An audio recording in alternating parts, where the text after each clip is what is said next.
Good everybody, and thank you for staying through today's workshop. Today we're looking at small changes that can reduce stress at work. My name is Carlson Almeida. I'm a resident counselor here at Company Wellness Solutions, and let us begin. What are some of the things that we need to understand about everyday work stress? So some of the common stress triggers are consistent interruptions, unrealistic workload, looking at unclear communication, multitasking overload, and no time to recover between tasks. This is something that is very common amongst us. When we're looking at what we need to do, how we need to do it, we kind of feel sometimes lost, which is that unclear communication, feel like there's too many things to do, which is multitasking overload, and feel like there's no time between tasks, which is that recovery time that we're mentioning. Now, we need to think of ourselves as like a battery, a phone battery to be specific, and if you never charge it throughout the day, your performance will drop, and that is very common. What are some of the things that we need to understand about everyday work stress? So some of the common stress triggers are consistent interruptions, unrealistic workload, looking at unclear communication, multitasking overload, and no time to recover between tasks. This is something that is very common amongst us. When we're looking at what we need to do, how we need to do it, we kind of feel sometimes lost, which is that unclear communication, feel like there's too many things to do, which is multitasking overload, and feel like there's no time between tasks, which is that recovery time that we're mentioning. Now, we need to think of ourselves as like a battery, a phone battery to be specific, and if you never charge it throughout the day, your performance will drop, and that is very common. So some of the things that we need to look at, and now thinking of ourselves as this phone battery, is actually looking at some of those micro recovery tools that we were mentioning earlier. So let us begin within short breaks. Now, short breaks are 5, 10, 15-minute breaks that we take to actually allow us to recalibrate, reset ourselves, manage ourselves between tasks so that we can then be more productive. Now, what can this do? This can actually help improve concentration, reduce mental fatigue, prevent burnout, and as well as increase productivity. I know it kind of feels counterintuitive, so it kind of feels like, well, if I'm taking a break, how am I being more productive? That's because when you come back with that burst of energy and a clear mind, you actually do a lot more work instead of that moment when you're feeling like, what do I do now? Where do I go now? Oh, shit, but don't I have a meeting now? These are some of the things and some of the tools that actually can help you kind of break that cycle and feel like, okay, this is what I'm doing. This is where I'm going. Okay, I've got 5-10 minutes to then do that. Research actually shows that a brief break can actually improve performance more than pushing through exhaustion. That is so important, and something that even though it kind of feels in the moment we cannot do that, it is actually the most important and the most crucial thing to do. Now, this is just some examples that I think would actually be very good to look at, and you don't have to do all of them, but maybe consider one or two in your normal day.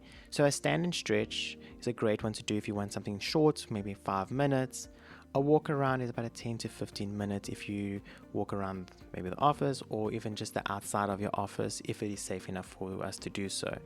Going for a drink of water is another great idea because it takes about 5 minutes and it gets you away from your desk.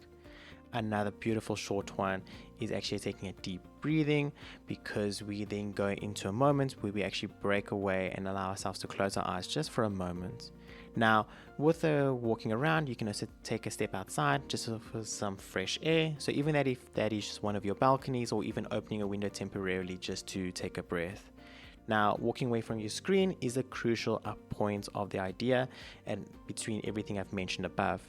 Now, avoiding to do during these breaks is some of these things. Scrolling through your emails, because you're kind of on your screen, you're kind of continuously still carrying on that work thought.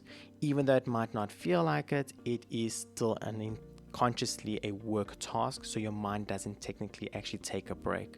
Social media overload is a distraction rather than actually a progressive and idealized way of taking a break.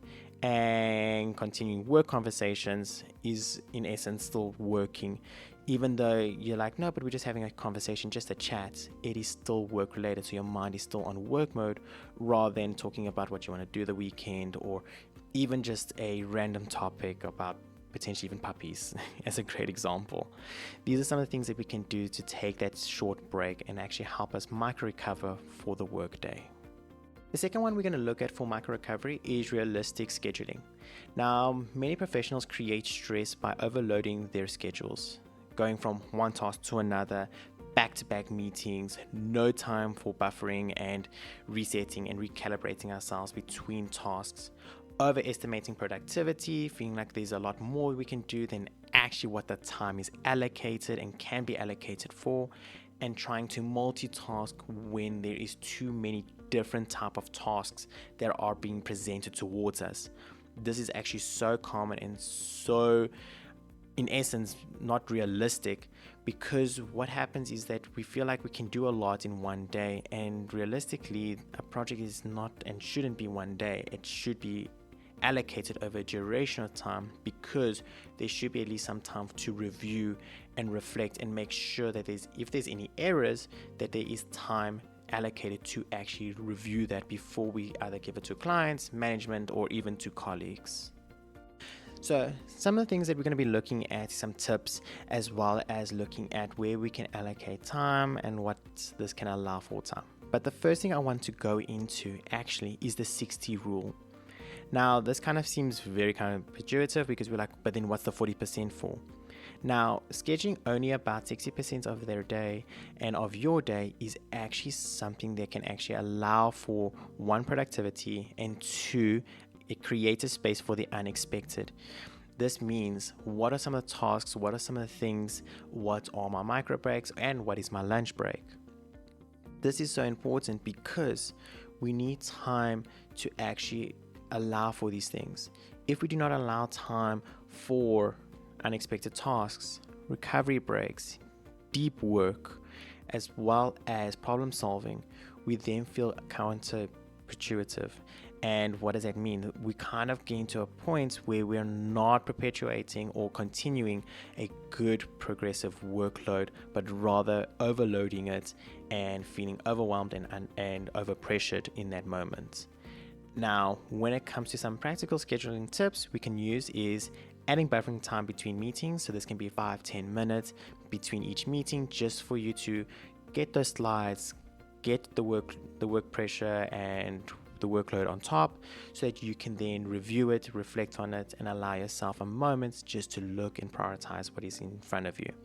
Prioritizing 3 tasks per day can actually help allow yourself to say, as long as these 3 are done, the next things can be moved over, because they can be moved over because they are not as prioritized and need to be prioritized work. Now, breaking large tasks into smaller steps is another very good tool, and avoiding consistent multitasking, because some tasks need your entire focus and not half of it. So taking a moment to actually saying what needs deep thinking and deep work, like we mentioned earlier, and what are some of the tasks that I can just run through, move past. Now, one of the things I want to actually put into a seed in your mind is a daily prioritizing method. Now, what does this mean? Each day we kind of write down 1 thing I must do, 2 things I should do, and several nice to do. This kind of allows you and creates that mindset of separation, and as well as allocating time for everything. Now, 1 thing I must do is something that needs to be done. It has to be done today. It cannot be left for tomorrow. It cannot be pushed to another day. 2 things that should be done. This looks like, okay, once that 1 thing is done, what are 2 more things I need to get through and get as far as possible with it. The several nice to do is some of the extra things that I feel like I can do, I would like to do, but if it doesn't get done, that is okay. It can be also left for tomorrow. So one of the things I'd love to add is just a self-question that you can ask yourself right there in that moment when you're feeling this pressure about your schedule and what needs to be done in your schedule. And that is, what actually needs attention right now and what can wait? These are 2 questions that can actually help you get through that moment. But obviously, if we're thinking everything's important, that doesn't help. But then going back and saying, okay, but what is the deadline? What needs to get done and what can wait? Needs to look at deadlines. What is my deadline for all these tasks? that can actually help then reduce that overwhelming feeling and increase clarity on what I need to proceed moving forward. The last one I want to look at is the micro recovery of clear communication. Communication creates hidden stress because we feel like there's unclear expectations, we do not know what the project is needing, or even what our manager, colleagues, as well as maybe the task is needing from us. This is so important to have clarity about, even though I know it kind of feels that we might be perpetuating or continuing that idea or ideology that I'm not good enough, I don't know what I'm doing, the people are going to see me like that. But it's actually not. A lot of times goals and tasks can be allocated with such a broad and open ideology and idea that we don't actually get time to actually saying, but what is it that you're actually looking for? What is it that you actually want from me? So some of the examples this can be is unclear expectations, last minute requests, confusing instructions, as well as misunderstandings.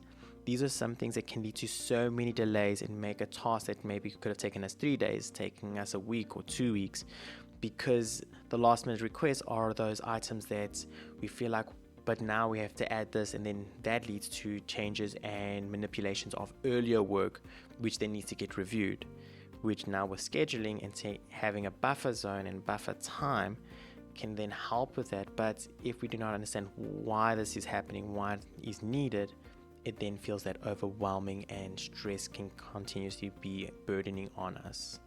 So now I want to look at clear communication within 3 categories: clarifying priorities, confirming expectations, and communicate workload early. Now, when it comes to clarifying priorities, these are looking at some of the things that we need to ask: what is the deadline and what is most important for this project? These are some of the things that need to be asked, even though it might feel very uncomfortable. It does not, sometimes we feel like you should know. It does not necessarily mean that we know exactly what our clients or managers or even colleagues need from us. So having that kind of conversation might feel uncomfortable, but very important. Now, confirming expectations, this is setting timelines and allocating of expectations is so important. Just to confirm, you'd like this report done by Friday morning, correct? These confirmations allow you also that feeling of confidence as well as comfortability to saying, okay, I know when this is due for. Having that time set and even asking for that time to be set can provide you some space to saying, okay, I know when things need to get done and where I can allocate other tasks to be moved either forward or backwards based upon what I am needing for this moment. Now, communication workload early is something that needs to always be done, because then we can break apart and separate tasks that needs to be allocated or reallocated based upon the workload to alleviate our stress while prioritizing productivity and moving forward with each and every task. Now, I know that a lot of times people use the word, I needed it yesterday, even though today's already happened. This is a clear indication of where communication does not occur early, and we need to then reallocate and give time towards giving the space and saying, okay, where do I need it, and what tasks need to get done, and where can I start doing them? So a great example that we can use is I can complete task A today, task B needs more time. Should I prioritize this instead? This is so important, because when we have that clear communication saying, okay, I need to drop task A, but because task B is more important temporarily, then time gets allocated and we do not feel like we've done nothing. But now if they say task B is not as important, then when you complete task A, you immediately move over to task B, and this creates a clear communication on what needing to be done, and nothing can happen towards us in the further down the line where they're like, but why isn't this done? But this is what we agreed upon, and that's where it kind of goes towards. Workshop conclusion. Now, when we're looking at the conclusion throughout this, I love using this word because I wanted to kind of have that clear communication that this is the end of our work. This is the end of the slides, so that it kind of feels that, okay, once we're done here, this is over. Even though it can feel kind of weird saying, why would we add that kind of term? It kind of also provides a kind of a humorous way of saying, there we go, now you understand where we are. So, reducing work stress doesn't require major changes. Sometimes small daily habits, like we've been talking about throughout the entire time, can actually allow us to find ourselves being more focused, more productive, and finding a better way of well-being for ourselves. So, some of the things that we can look at is taking short breaks, planning realistically, have clear communication, reset is needed. So, taking a breath, taking a stretch, and even having a brief moment to recharge and reflect on a day is so important. And the last thing, remember, small consistent actions create a long lasting workplace well-being, so you feel like there's that lasting improvement in your workplace every single day. So I want to thank you for staying through today's workshop, and I hope you have a great